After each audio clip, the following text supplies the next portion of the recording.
So we already saw that, and we took example of smart home appliance. We saw a 4-tier architecture of a simple IoT based system. At a very high level, we understood what are the key components. Let's now get one step deeper into it.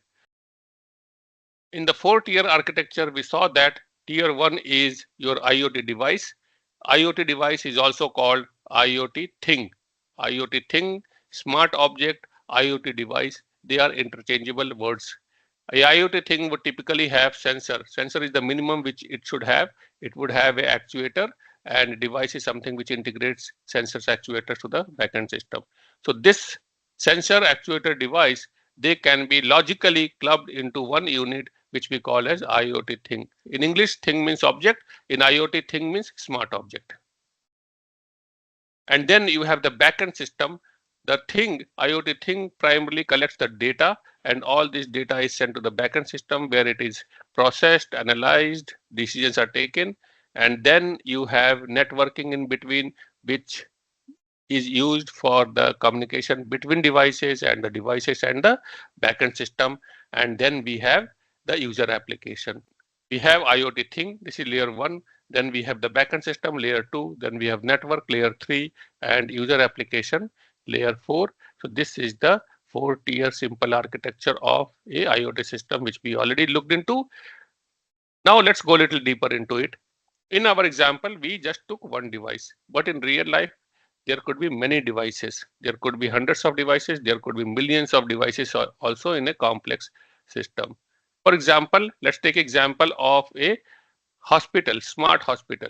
In a smart hospital, you have bedside monitors which are attached to patient's bed. So whenever there's a patient on the bed, the bedside monitor will have multiple sensors which will be attached to patient's body, which will keep collecting various kind of vitals of patient, and these vitals will be sent to the backend system from where the medical staff would be monitoring, and in case of any abnormality they would take some kind of action.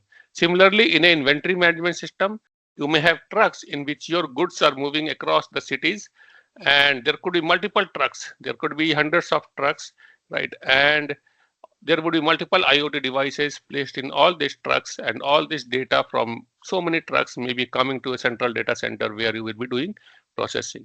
So in real life, you will have many devices, right? This could be hundreds, this could be millions also in complex systems. For example, you have a national highway monitoring system.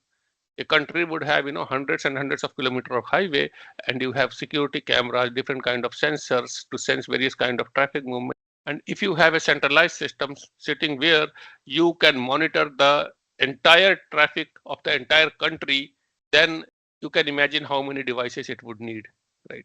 So there could be multiple IoT devices, and then we have the backend system, and actually there could be multiple layers of backend system also. We will talk about the different layers of backend system just in a while, but you could have cloud, you can have edge, fog, and mist. There could be multiple layers of data centers which would be there.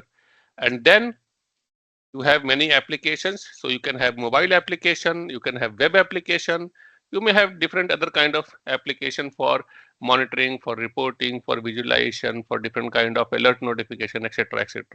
There could be different kind of application, and the key purpose of this application is to present the inference from the data. Whatever data is coming from the IoT devices, that data gets analyzed, and the analysis of data is represented in some form. The applications are also used to manage, monitor, control your IoT devices and your servers and the network. And these devices and all these devices, they need to communicate to the backend system. But will all the devices communicate in the same way? So some devices could be communicating using gateway. Let's say you have a truck moving. In that truck, you have a camera, you have door sensors, you may have some other kind of sensors which may be monitoring the behavior of driver in the cabin. You may have some kind of temperature sensors. For example, if you are shipping fruits or vegetables or meat item, perishable items, then you may have temperature sensors which is installed in the trucks, and there could be multiple IoT devices, and therefore you place a gateway in between, and this gateway would communicate to all the IoT devices, and then all the data coming from devices comes to gateway, and then gateway does some kind of pre-processing, some kind of consolidation, and send the device to the cloud. In some cases, your devices may be connecting using mobile phones. There may be some trucks where gateway would not be there, specific gateway may not be there, and maybe the mobile phone of a driver or one of the staff could be used to connect the IoT devices. So IoT device will send the data to a mobile phone, and mobile phone will send the data to the backend system. And this is one of the very common example which we see in smart gadget, right? Let's say you have a smart watch, your smart watch gets connected to your mobile phone, and your mobile phone connects to the cloud. And then there could be certain devices which would be sending data directly to the cloud. So now you can ask question, why all the IoT devices will not send data to the cloud?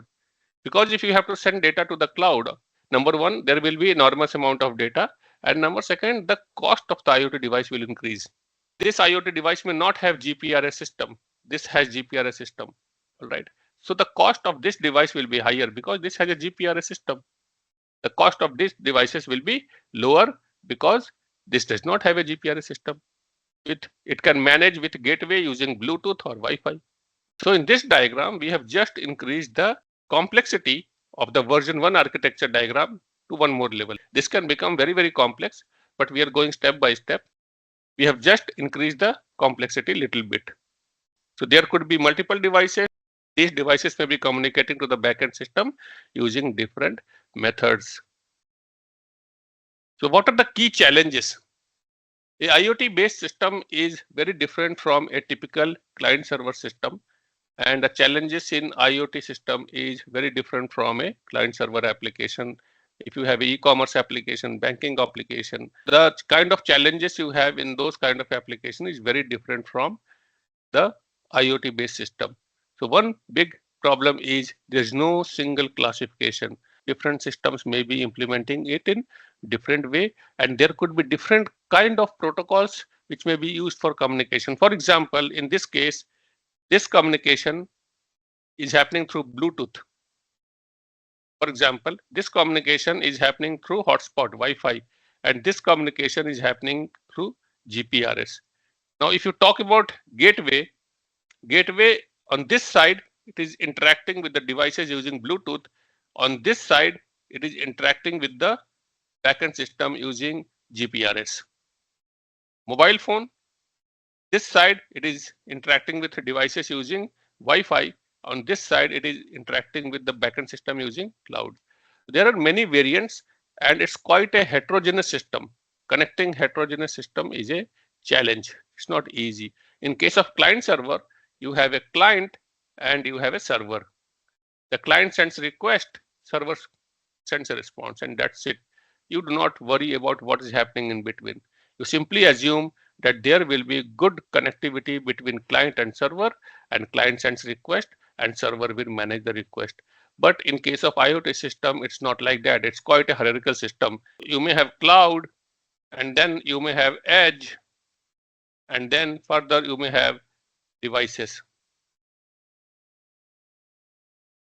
This system is quite hierarchical, unlike a client server system, and connecting heterogeneous system is a challenge. Interoperability and standard is a challenge. Interoperability means connecting two different systems which have different kind of operating structure. There is no standardization. This is an evolving technology, and there is no standardization. So different systems are implemented in different way. There could be lot of variance in the network availability. For example, if you are implementing a traffic management system for a highway, all right, the highway may be going through urban area, the highway may be going through rural area, highway may be going through some kind of forest area, and the network availability will be different in different area. Maybe in urban area you have good network availability, in rural area you may have moderate network availability, in forest area you may simply not have network availability. And if you want to monitor the movement of your truck, movement of your goods in real time, how do you do that? That will be a challenge. There are multiple layers of processing. You have device may do some processing. Then we have cloud, maximum processing will happen here. then we may have fog, mist, and edge. We will just look into these different layers of processing in a while, but there can be multiple layers of processing. And when you have multiple layers of processing, what data will be processed at which layer, and then the synchronization between the different layers is very important. That brings the complexity, and that is a challenge.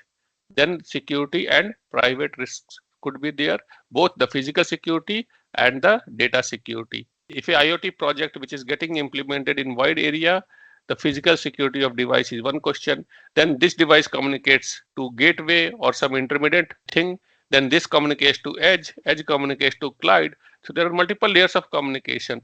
And whenever data is getting transferred from here to here, from here to here, we need to ensure that the consistency of data and security of data is there, because there is a wide surface area.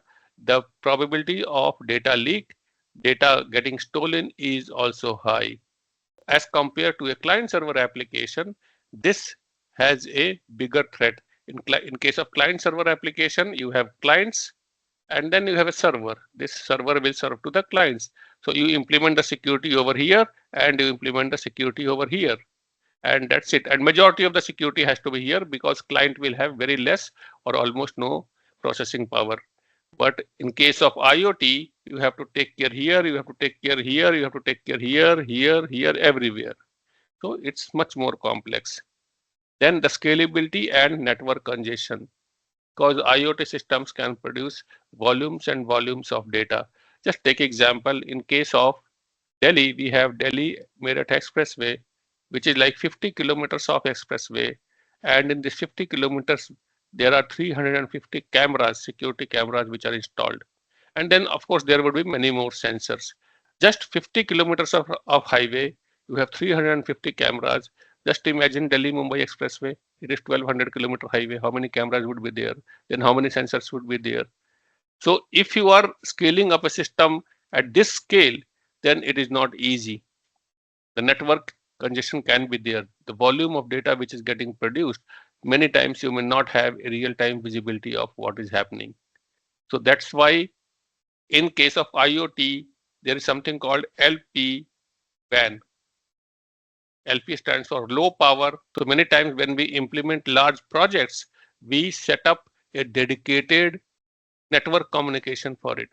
If you are implementing a smaller project, then you can leverage the existing GPRS system. But if you are implementing a large project, for example, if a government is implementing smart city, right, they may have to implement a dedicated network system which will be used only for that project. It may not be used for general communication.